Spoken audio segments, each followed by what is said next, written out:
Welcome to Facts TV News, where everything is true. Fiery protest in Mountain View over shooting by security forces. There is heavy security presence on Mountain View Avenue between Jarrett Lane and Saunders Avenue in St. Andrew as residents protest the shooting of a man earlier this morning by the security forces. The police report that the man engaged the security forces in a gunfight, which resulted in him being injured.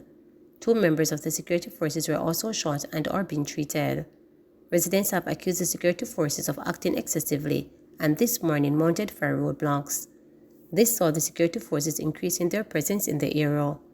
The protest disrupted commuters, including students, from going about their business.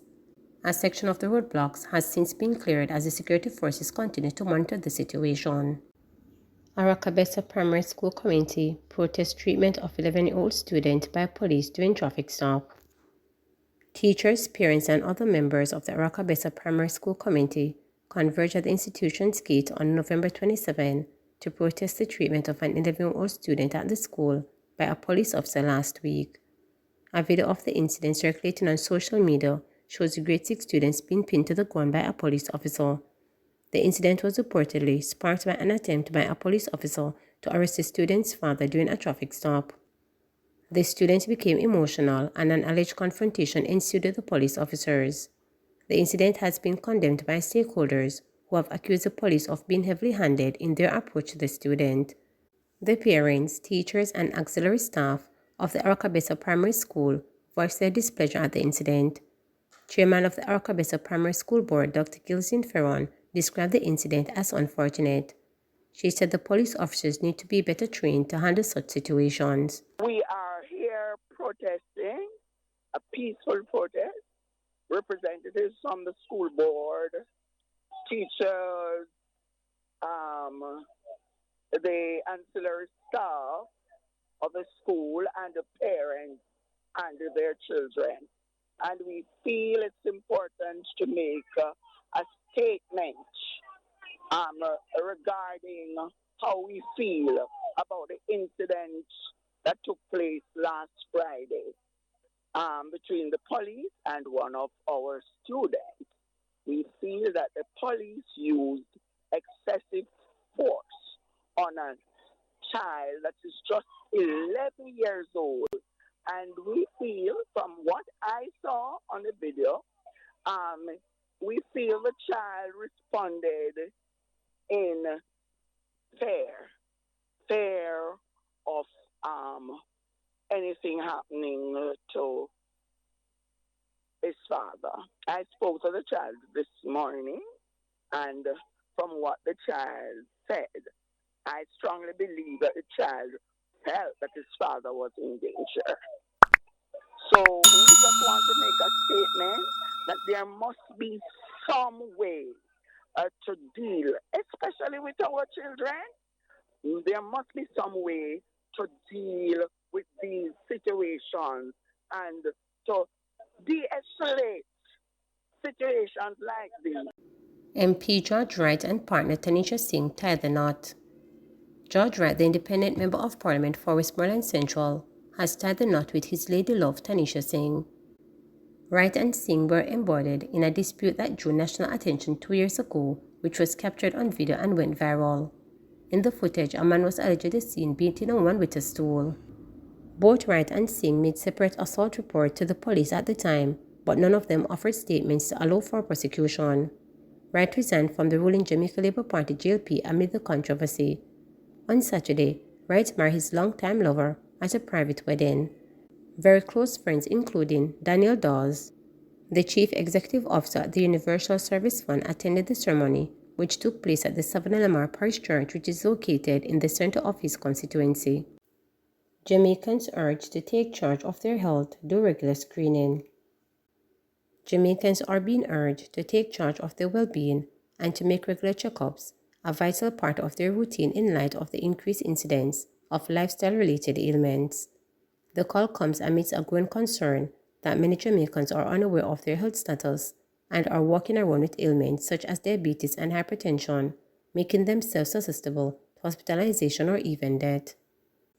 In a public awareness campaign dubbed Know Your Numbers, the Ministry of Health and Wellness has earmarked some 500,000 screening tests for the 2023-2024 fiscal year to provide Jamaicans with the opportunity to know what they are vulnerable to and what they need to do to correct these through lifestyle changes. In response to lifestyle diseases and premature mortality, the Ministry has introduced our Know Your Numbers campaign to encourage yearly health screening and reduce illness among the population, Health and Wellness Minister Dr. Christopher Tufton said following a recent visit to Falmouth, Trelawney. The minister repeated the call in a visit to Junction St. Elizabeth on November 24, revealing that during the visit by the health team to Falmouth, where 1,600 people were examined, 450 did multiple tests for non-communicable diseases, and 100 of them had to be referred to a medical doctor for follow-up examinations. What it meant, in practical terms, is that there were people there who did not know they were diabetic and found out. They didn't know that they were hypertensive and they found out. They probably won't know until they get a stroke or a heart attack and they end up in the accident and emergency ward, which is why this program was created. A 30% pickup above normality in the population is alarming scary, the minister argued. It means that probably 20 to 30% of us are walking around just at the cusp of catastrophe. And where do you end up? In the hospital. So we have to promote screening, as we're doing now through Know Your Numbers. The minister said that with the reality that too many Jamaicans are walking sick people because they do not know their health status, the ministry's target is to get 500,000 screening tests done by next year, adding that to achieve this, we intend to boost the offering of our health checks and promote health screening in our hospitals and clinics across the country. Screening will become a routine operating procedure through our primary reform program, particularly our life stage program. This means once you enter a facility for any concern or examination, you will be provided with a health screening, Dr. Tufton added. Tufton said that knowing one's numbers for essential health indicators such as blood pressure and blood sugar level is crucial for Jamaicans to live healthier lives and combat the growing burden of non-communicable diseases (NCDs), adding that by empowering individuals through physical awareness campaign, the ministry intends to support Jamaicans in taking control of their health and making informed decisions. He noted that strengthening healthcare system and prioritizing preventative measures will contribute to a healthier, more prosperous nation. With a collective effort, Jamaicans can get themselves into fighting chances at a longer, healthier, and more enjoyable life, Tufton stated.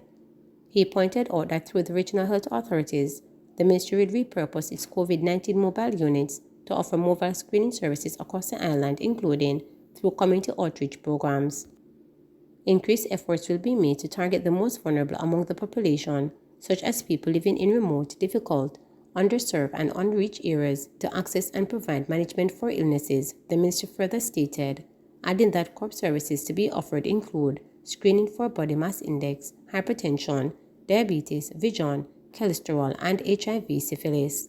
Expanded services will include ECG, prostate cancer, breast cancer, cervical cancer, colorectal cancer, dementia, and fertility and immunization. In response to clinics and health centers, will be taking screening activities to you in your place of work, play, and in communities. Mobile health clinics will be deployed to each parish, and our primary healthcare professionals will partner with community leaders and civic groups such as churches, schools, corporate offices, members of parliament, and community-based associations. We will take screening to you and encourage you to get screened, as this could save your life, he added.